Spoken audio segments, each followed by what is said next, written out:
Right, that's camera 1 on the roll. Camera 2. Where to? Camera 2, for some reason, is loose in the cradle. Well, camera 2's not the only thing that's loose in the cradle here today. Okay, so my name is Paul Murphy, and this is a song called No, Moon River and Me. Oh, I just realised that I haven't got my pictures in the wrong place.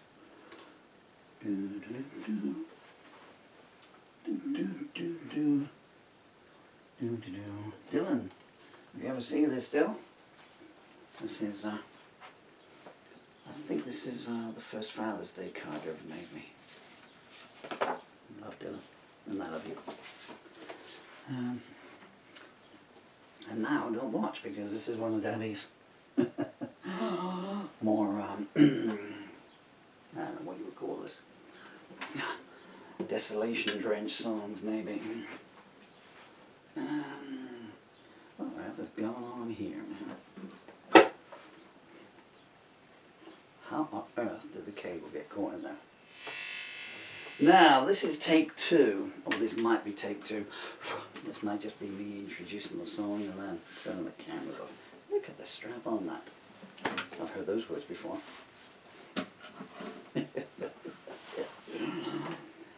So this is a song called Moon River and Me, and I tried to do a slow version of it, which was the object of the exercise this morning. But it's proving very difficult because of the structure of the song.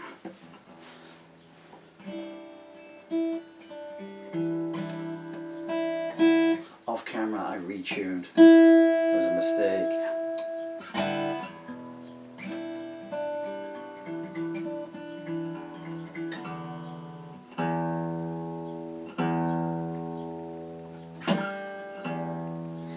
It needs an element of in there, you know?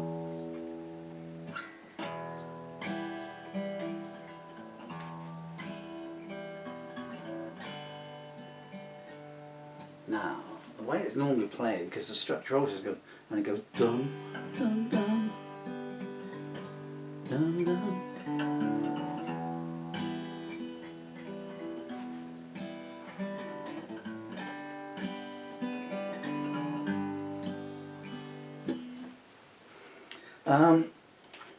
So this may not come off whatsoever.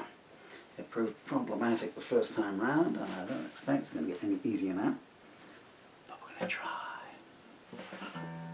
Hey, you got an off button?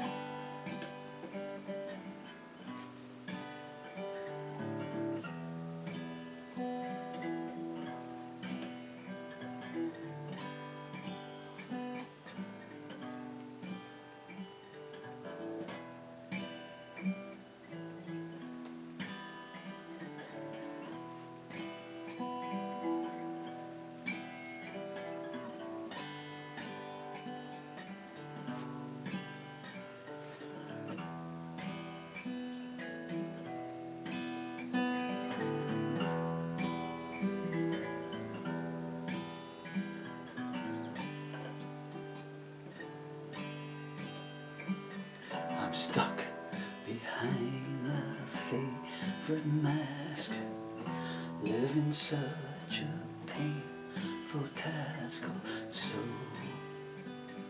they say.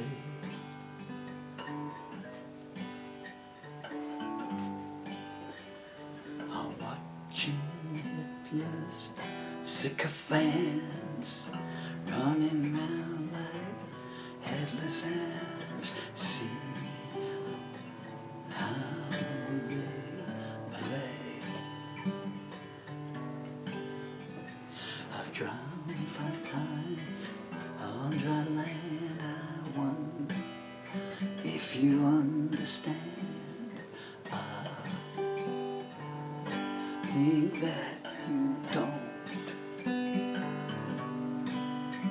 I'm dancing on the landing strip I edge towards the fatal slip. No, I won't. Naked to the baying wind, a mystery to the man within. I call the shot.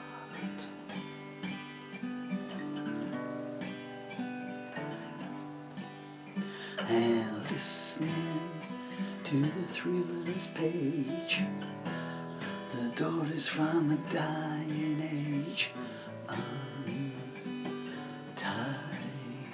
the knot. I've asked my mother time again if she ever knew me then. She shakes her head.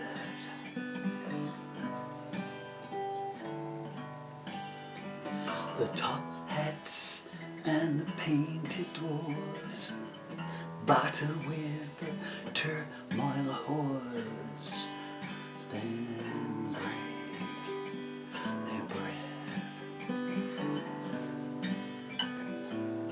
chanting mantras while they wait. Their eyes start to hallucinate, but nothing's real. I call up friends I used to know and say that I've survived the show, but lost the deal. Floating round Aladdin's cave, the genie says he's so dismayed that no one comes. Then arms reach out from in the wall, and as the rumors start to form, my mind is stunned. I've drowned upon the doubting stage, existed in another age. I don't belong. Indulging my melancholy, my shadow stands there taunting me. Is this my song? Like roses on a coffin lid, my face disguises what is hid within the depths.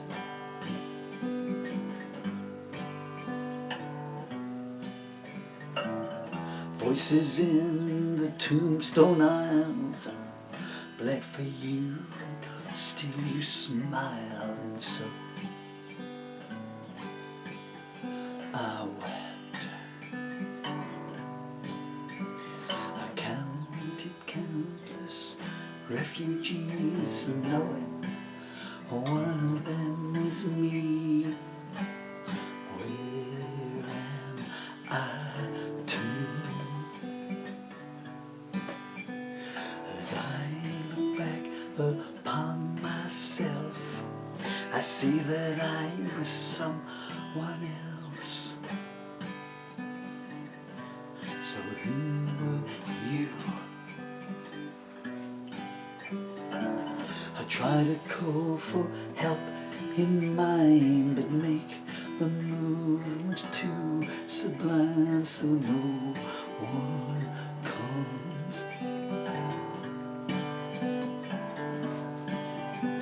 I hear the old man as he laughs and signs another autograph and beats the drums.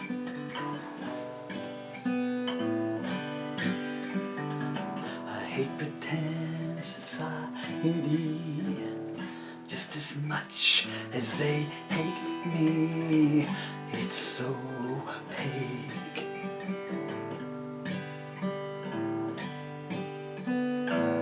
They lead you on until the end. Sneer you never were our friend. They're all so fake. I've sat and tried to make some sense of you down in the audience. Why do you come?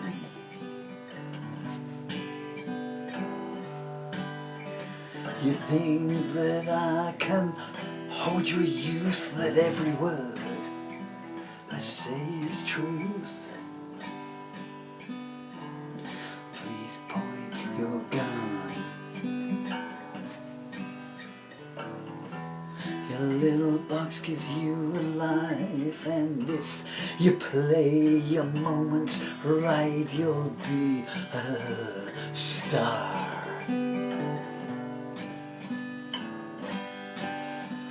The fame is so intransigent, one day they'll wonder where you went and who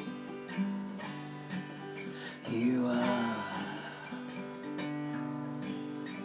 I'm staring at my favorite road, wondering just how much is owed and when I'll pay.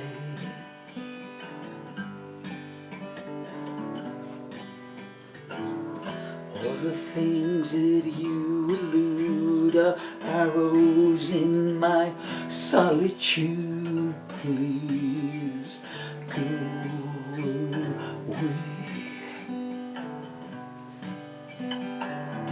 Underneath the crystal arch, the wasteland army start to march. They don't know where.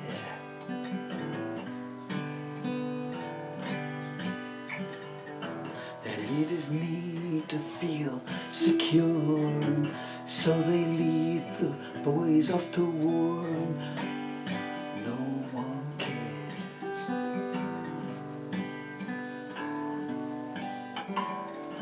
I watch it from my mountaintop, wonder will it ever stop? I know it won't.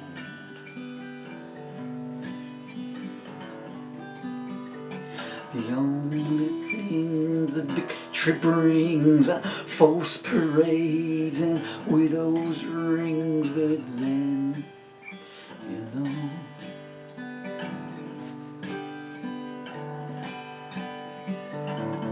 value has no worth at all. It's just a door so greed can call. I am not impressed. Like pharaohs building monuments with whips and chains as inducements, but be my guest. I'm not part of your social scene. I find your shallowness obscene, so count me out. All I hear is who you know, what you own, and where you go to hell. No doubt. I am not now, nor ever was, Messiah of a holy cause. I'm just a man.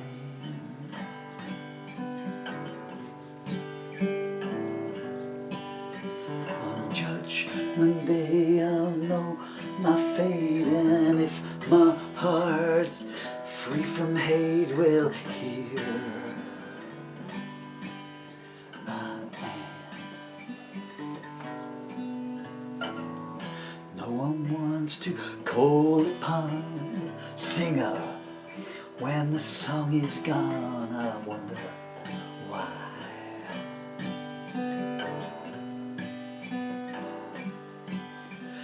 He's still the same man that he was before the warmth turned into frost and the ship died.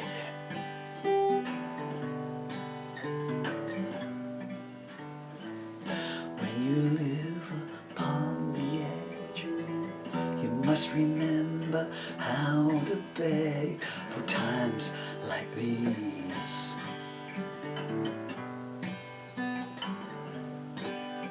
The public, like the heroes poor, to be just like the boy next door. They're so hard to please.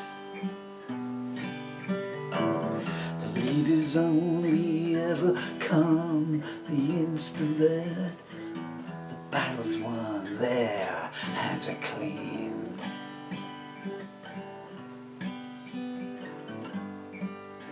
And all the TV cameras hide the burning babies at their side, this truth machine.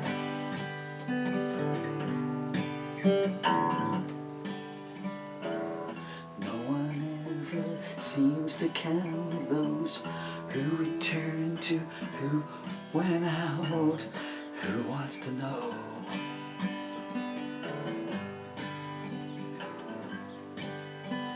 Like tourniquets that stop tide of blood, the figures lie for your own good. I think I will go. Forgive me for my innocence. I know you think it's all pretense. It's really not.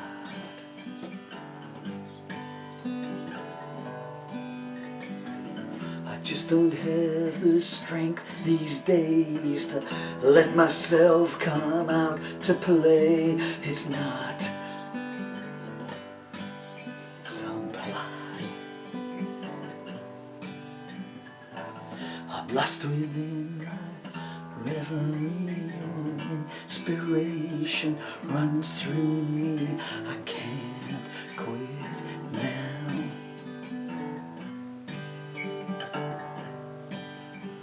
The staunch support of those who sneer is what you seem to hold most dear. I can't think how.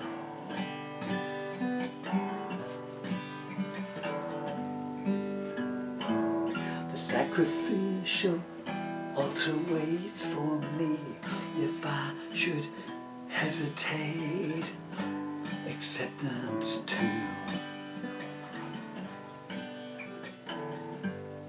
I think that life is just a dream. I'm comatose on some machine like pay-per-view.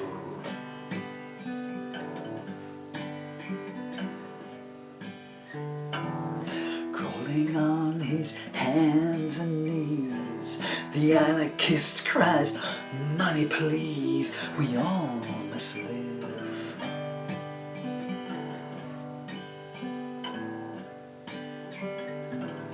Once the surgeon cuts the knot, you must survive on what you got, not what you give.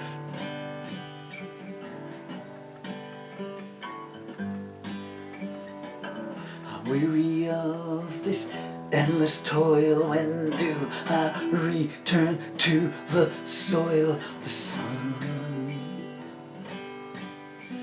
is high. I'm closing down one final time, and in the end my final line is just goodbye.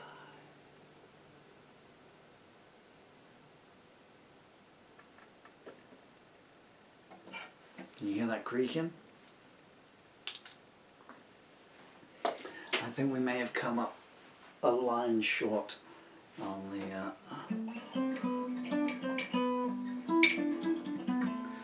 the second camera. I really wanted to do more interchords on that. It's hard for me to maintain a slow pace on it. I need someone, I just need a bass player on it. I need someone playing maybe 6-string bass in the background on it to do it that way. It was never built for that, you know, performance piece.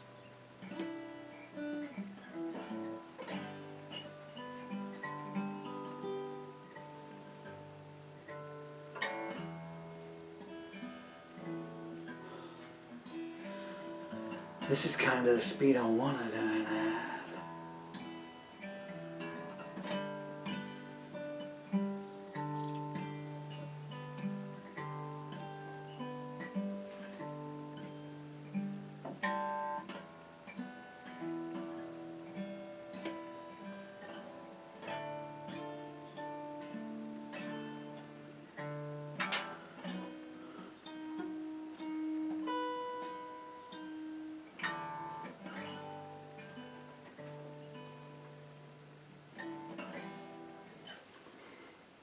I've said this at the end of the other takes on it, but I'll just... there's so many songs I've been asked about in my life, but I guess... mainly because I played it live and a lot of the new stuff I haven't, but that song has had more questions asked of me than most of my others. Now, the normal questions you ask is, who is that about? How long did it take you? But I can't remember it. Thank you for company. And, how long did it take you to write it?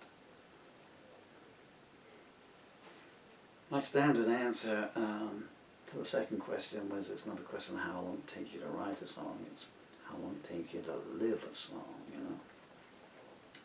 My jaw is seizing up. But there's a lot in that song, but anyway, I'll just talk over it because you might be coming to this song for the first time. And what were you expecting to hear? He's got an acoustic guitar, but he's going to sing a nice little folky song. He might do Pretty Peggy-O. Pretty Peggy-O, I haven't sung that in, man, decades.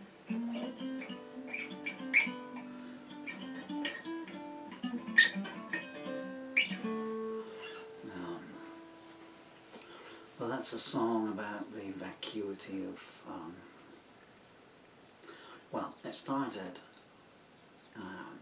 Kurt Cobain had one of his silly instances in 1993, you know, and oh, I'm so sorry if you've heard this anecdote before, but, you know, as I said, there was no, you know, no one knew what's happening. All you would get in those days, you know, you had the weekly music papers. We were probably down to 2 at the time, Melody Maker and New Musical Express. Man, just going off sidetrack, I remember in the late 70s and early 80s, they were like the Bible, you know, when those things came out, you know. You'd be up at the newsagents every Wednesday and Thursday, I think. And buying one. How did it go, Steve? You stood there and someone would be at the back to you reading it, and then so you look back to people back to back, like, you know, so one is facing the shop assistant and the one behind is holding the newspaper, and then it would move around.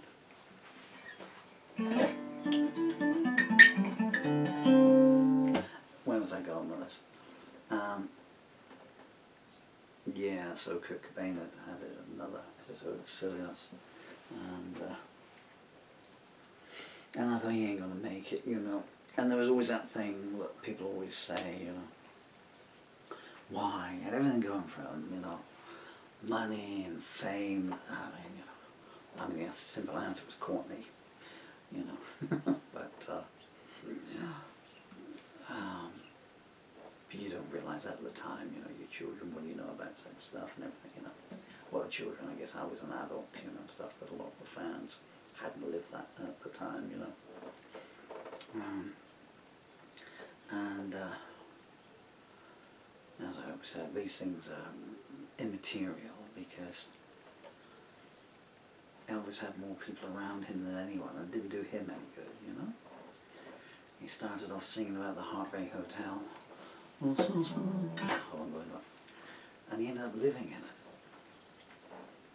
I think, was it Lamar Fike who said there was a curse on that family? And it certainly seems to be that way, doesn't it, you know? With the exception of Vernon, you know. Anyway, so I was thinking about Kurt, and, you know, what would the headlines be of the next paper, you know? I mean, I was only 6 months out, really, wasn't I? And I was writing about that, and it became about the vacuity, as I was saying, of fame, even, you know, to the little extent that I had it, you know. I've told this anecdote a million times, but I was playing a show in a club in Yeovil one night, charity show, and there was a very attractive lady sitting down the bar. I'd gone there really to do a sound check, and I was trying everything to catch her eyes so I could flash her the $1 million Murphy smile, as they used to call it. And you know, I was putting my drink down, my orange juice against the ashtray so it clinked, you know, so instinctively she'd look around it. You know. You know, her haughtiness was like, you know, that thick, you know, like the steel on a battleship kind of thing, you know. And that's perfectly understandable, I like, you know. Come on, Joe. You hear that click? That's what I have to live with these days. And but likewise, you know, you can't blame a guy for trying to hear the word no, you know, or get lost or something else like that, you know. Well, you know, I'm not the ugliest guy in the place, but anyway. And then it came showtime, and I was opening, being an acoustic set, you know. So we used to use the acoustic guys to do the sound check and everything. I've already gone in early, that's why I said early to do the sound check. Like you see me doing here, bouncing the sound off the walls, you know, because wherever you play to. Went up and did my numbers. This was not one of them. And came back and was, and this same lady was, God, that was great. You read those songs, you know. As the same person I was, as it says on the song, as the same person as I was 20 minutes ago, except I'm slightly sweatier now. And I thanked her for interest and went on. But you get that all the time, you know. That's why a lot of people go into bands and everything, you know. Get paid, get laid, you know.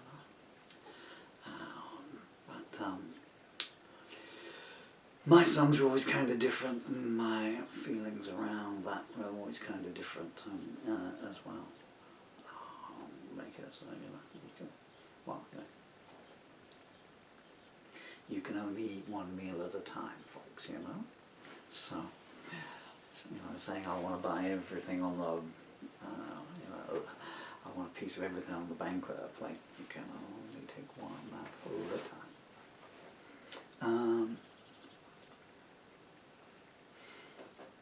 And of course, the further up you get, the more it becomes, you know. But he was a guy that, you know, what did it mean? You know, all this adulation and stuff, you know. When every 4 hours you want to put something inside yourself, you know, to numb or to tell people you're hurting, really, more than numbing the hurt. I mean, everyone I knew, not everyone, obviously that's too general a statement, but a lot of people I knew that got into that kind of stuff, they'd tell you they were doing it because they're hurting, but they're really doing it so that someone else sees that they're hurting. And, you know, look, I'm hurting myself, what are you going to do that? I don't know magic wands, you know. To me, it's the pain in a heart or a soul. It's just not there, you know. So some people just want to shut out all the memories and make the memories go away. Only the first song I wrote back in 1977. No, what was it? I never said I will. Oh. It's not D, it's beautiful and fine. I had a chance when I was yours, but now you're no longer mine. We Mamma mia.